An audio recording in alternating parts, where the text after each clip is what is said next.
Hello guys, आपके लिए एक क्वेश्चन है जिसमें हमें एक चार्ज कंटेनिंग ऑब्जेक्ट दिया हुआ है और एक सरफेस दिया हुआ है जिससे हमें फ्लक्स निकालनी है। उम्मीद है अभी तक आपने वीडियो को पॉज करके इस क्वेश्चन को ट्राई कर लिया होगा। तो अब हम शुरू करते हैं। इस क्वेश्चन को शुरू करने से पहले मैं आपको एक बात याद दिलाना चाहूँगा हाइपरबोला से रिलेटेड। वो ये है कि अगर हम एक हाइपरबोला में एक पॉइंट पी कंसिडर करें जिसके कोऑर्डिनेट्स इन्फिनिटी को टेंड करते हैं, तो फिर ओरिजिन और इस पॉइंट पी को जोड़ने वाली लाइन एक्स एक्सिस से जो एंगल बनाएगी उसकी वैल्यू हम निकाल सकते हैं और वो ये होती है tan इनवर्स बी बाई ए। इसका प्रूफ आप यूट्यूब पे देख सकते हैं असिम्प्टोट्स ऑफ हाइपरबोला डाल के। ये जो दोनों लाइंस होती हैं इनको असिम्प्टोट्स बोलते हैं। तो अब हम शुरू करते हैं। इस क्वेश्चन के बारे में सोचते वक्त आपका पहला क्वेश्चन ये होगा कि ये दोनों सरफेसेस कैसे दिखते हैं।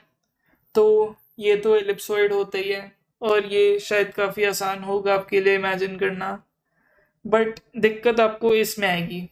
इस सरफेस को हाइपरबोलॉइड बोलते हैं और मैं चाहता हूँ कि आप एक बार और कोशिश करें इसको इमेजिन करने की। मैं आपको एक हिंट देता हूँ, वो ये है कि आप हाइपरबोला और इस हाइपरबोलॉइड में कुछ सिमिलैरिटीज नोटिस कीजिए।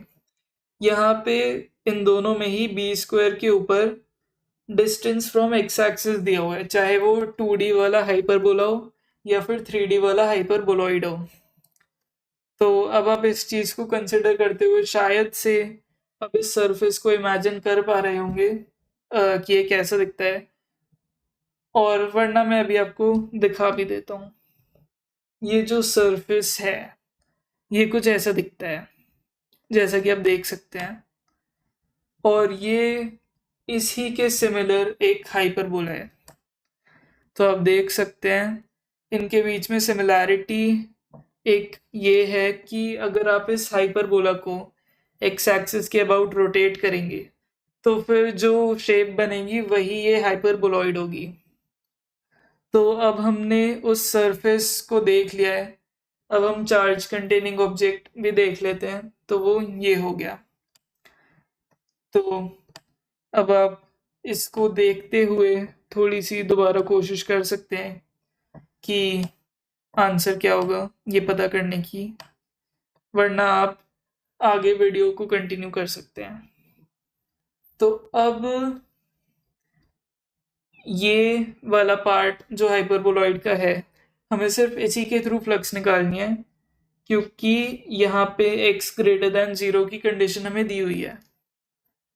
और ये जो यहाँ पे हरी सी बॉल दिख रही है ये वही एलिप्सॉइड है जो कि चार्ज क्यू कंटेन करता है। तो फिर ये कहना गलत नहीं होगा कि जो हमें फ्लक्स चाहिए वो इस डिस्क से पास करने वाली फ्लक्स होगी। तो अब जो फ्लक्स इस डिस्क से पास करेगी वो होगी इंटीग्रल ऑफ दिस। तो इसमें डी क्यू एक छोटा सा चार्ज एलिमेंट है जो कि इस एलिप्सॉइड में किसी भी जगह हो सकता है। अब आप थोड़ा सा ट्राई कर सकते हैं इसके आगे बढ़ने का, वरना मैं आपको बता देता हूँ। ये जो सॉलिड एंगल होगा ये हर एक चार्ज एलिमेंट के लिए सेम होगा, क्योंकि अब आप देखिए ये जो डिस्क है इसके कंपैरिजन में ये एलिप्सॉइड बहुत ही छोटा है। और अगर मैं अभी ये जो स्क्रीनशॉट मैंने लिया है अगर मैं इसको और जूम करके लेता तो फिर तो आपको और भी ज़्यादा क्लियरली दिखता कि ये जो एलिप्सॉइड है ये बिल्कुल पॉइंट ऑब्जेक्ट ही है। और आप बिना इसे देखे भी इमेजिन कर सकते हैं ऐसा, क्योंकि ये जो डिस्क है ये बहुत ही ज़्यादा दूर है इस एलिप्सॉइड से। और इसकी जो ज्योमेट्री है ये हम कुछ हद तक डिफाइंड मान सकते हैं। तो फिर अब अगर एक डिस्क बहुत ही दूर है और हम उसके एक पॉइंट के आसपास बहुत थोड़े थोड़े डिस्टेंसेस पे देखें तो सभी पॉइंट्स का सॉलिड एंगल सेम ही होता है। ऐसा आपको समझ आ जाएगा थोड़ा सोचने पे। तो अब फिर जो हमारा आंसर है वो ये हो गया कि जो इन सभी पॉइंट्स का सॉलिड एंगल होगा इस डिस्क के लिए वो upon 4 pi into charge by epsilon not. तो ये वो फ्लक्स होगी जो कि हमें चाहिए। अब सवाल सिर्फ ये है कि ये सॉलिड एंगल क्या होगा।